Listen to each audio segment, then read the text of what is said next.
Okay viewers, very warm welcome back to my YouTube channel TET মন্ত্রাস। তো viewers, আজকে যে video সেটা হচ্ছে ডব্লিউবিএসএসসি নিউ নোটিফিকেশন, অর্থাৎ পশ্চিমবঙ্গ স্কুল সার্ভিস কমিশনের যে নতুন বিজ্ঞপ্তি সেটা নিয়ে আজকে আমার video. So without any further delay let's discuss together. তো দেখো, প্রিভিয়াস ভিডিওতেই তোমাদের আমি বলেছিলাম যে নিউ যে নোটিফিকেশন অর্থাৎ নতুন যে বিজ্ঞপ্তি সেটার কিন্তু খসড়া অর্থাৎ ড্রাফট কিন্তু তৈরি হয়ে আছে এবং যে কোনো মুহূর্তেই কী হবে না এই বিজ্ঞপ্তি প্রকাশিত হতে পারে। তোমাদেরকে আমি বলেছিলাম যে আগামী মঙ্গলবারের মধ্যেই, প্রিভিয়াস ভিডিওতেই বলেছিলাম মঙ্গলবারের মধ্যেই কিন্তু কী হতে পারে না এই যে নোটিফিকেশান সেটা পাবলিশ হয়ে যেতে পারে। এবার দেখো, এবার কি হয়েছে, এই খবরগুলো কিন্তু যারা চাকরিহারা শিক্ষক তাদের কাছে কিন্তু পৌঁছে গেছে এবং তেনারা যে এক্সাম অর্থাৎ যে পুনরায় যে এক্সাম এক্সাম সেটা কিন্তু তেনারা দিতে চান না। অর্থাৎ তেনাদের বক্তব্য হচ্ছে আমরা একবার এক্সাম দিয়ে নিজের যোগ্যতা প্রমাণ করেছি, তো আবার কেন এক্সাম দেব, তাই তো তেনাদের বক্তব্য।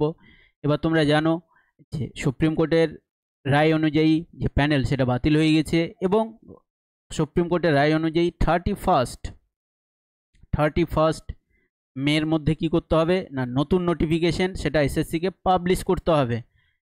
কেন পাবলিশ করতে হবে তোমাদের প্রিভিয়াস ভিডিওতেই বলেছি যে মধ্যশিক্ষা পর্ষদ যখন সুপ্রিম কোর্টে গিয়েছিল তারা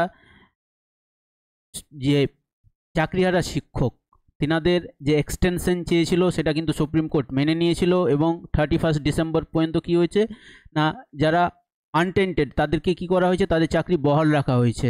তো সেখানে হলফনামা দিয়ে বলা হয়েছে যে 31 মের মধ্যে কি করবে না তারা কি করবে বিজ্ঞপ্তি প্রকাশ করে দেবে। এবার যদি না করে বিজ্ঞপ্তি প্রকাশ তাহলে কিন্তু বুঝতেই পারছো যে কোর্ট অবমাননার কেস কিন্তু শুরু হয়ে যাবে এটা।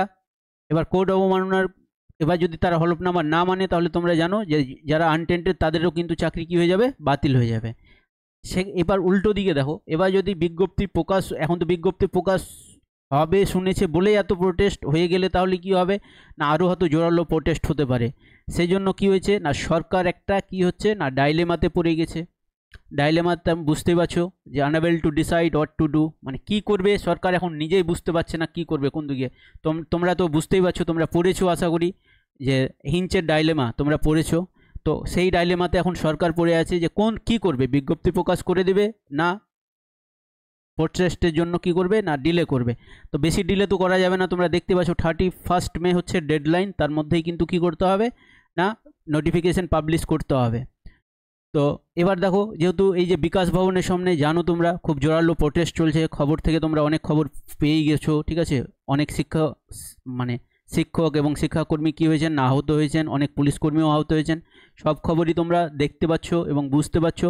এবার দেখো, তোমাদের যাদের অনেকের কোয়ারি এর ফলে এই যে প্রোটেস্ট এর প্রতিবাদের ফলে কি যে নিউ নোটিফিকেশন সেটা কি ডিলে হবে।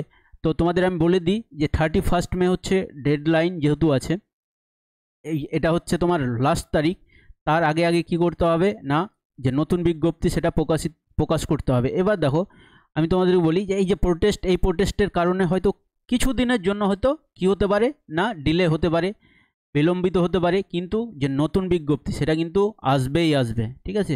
তো তোমরা যারা পড়াশোনা করছো তাদের পড়াশোনা কন্টিনিউ রাখো, তোমাদের পড়াশোনা তোমরা চালিয়ে যাও, ঠিক আছে। তো কোনো ডাউট নেই নতুন বিজ্ঞপ্তি আসবে, তোমরা তোমাদের প্রিপারেশান কি করো না কন্টিনিউ রাখো। তো এই ছিল আজকে আমার ভিডিও। তো ভিডিওটা যদি ভালো লেগে থাকে তাহলে ভিডিওটাকে লাইক করে দেবে এবং চ্যানেলটাকে সাবস্ক্রাইব করে দেবে। Thanks for watching this video.